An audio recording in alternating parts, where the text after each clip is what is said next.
আজকে ফরিদপুরের ভাঙায় কি হলো? সেখানে একটা লন্ডভন্ড অবস্থা। ঠিক এই মুহূর্তে যখন কথা বলছি তখন শান্ত ফিরে গেছে। ফিরে যদি না যেত তাহলে আইন শৃঙ্খলা সহ প্রশাসন আসলে এক কার্যত অসহায় হয়েছিল। বেলা 12টার দিকে যখন কি হাজার হাজার জনতা এসে বিক্ষোভ শুরু করে এবং মহাসড়কের উপর অবস্থান নেয়, তখন আর পুলিশ কিছুই করতে পারেনি, এক ধরনের অসহায়। এবং দেখলাম যে কোন মডেল মসজিদে যে তারা আশ্রয় নেয় এবং থানা,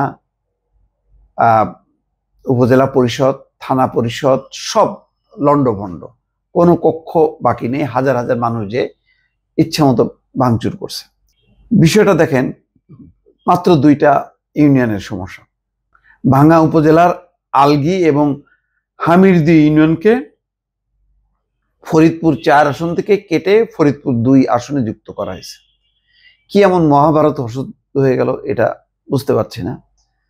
আবার এটা করারও বা কি দরকার ছিল সেটাও পরিষ্কার না।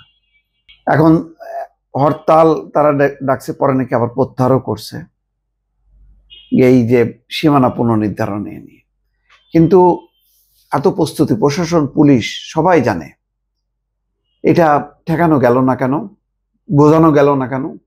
আগের দিন এই আন্দোলনের যে ইউনিয়ন পরিষদের চেয়ারম্যানকে আটক করা হয়েছে, তারপর থেকে সেই অঞ্চলে মানে বিএনপি, জামাত সহ অন্যান্য দলগুলোর কি ভূমিকা ছিল?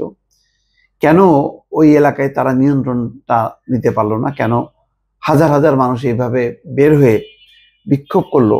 এটা খুবই অ্যালার্মিং সিচুয়েশন। একটা জায়গায় এত প্রশাসনের প্রস্তুতি সত্ত্বেও তারা কিন্তু শেষ পর্যন্ত সামাল দিতে পারেনি।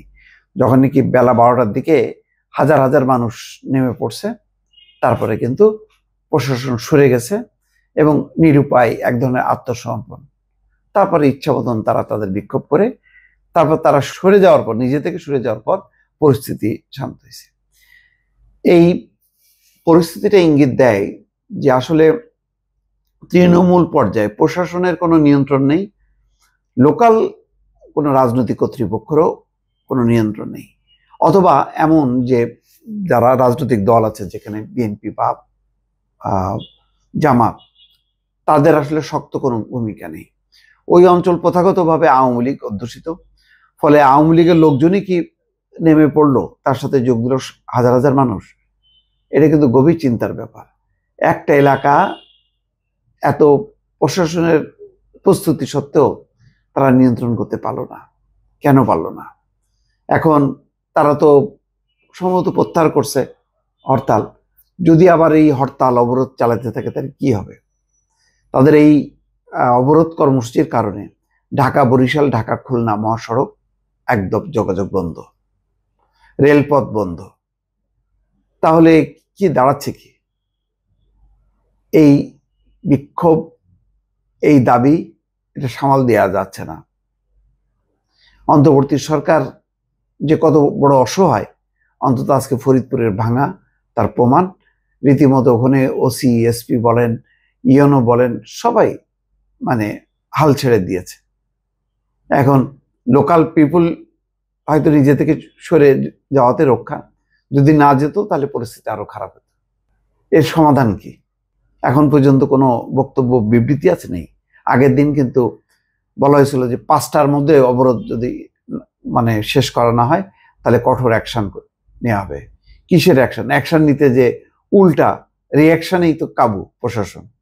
পরিস্থিতি আসলে যেদিকে গড়াচ্ছে, এটা মানুষ আরো মানে আতঙ্কিত হবে যে আসলে কোনো জায়গায় কোনো নিরাপত্তা কেউ দিতে পারবে না, অথবা যৌক্তিক দাবি সেগুলো সরকার অ্যাড্রেস করছে না।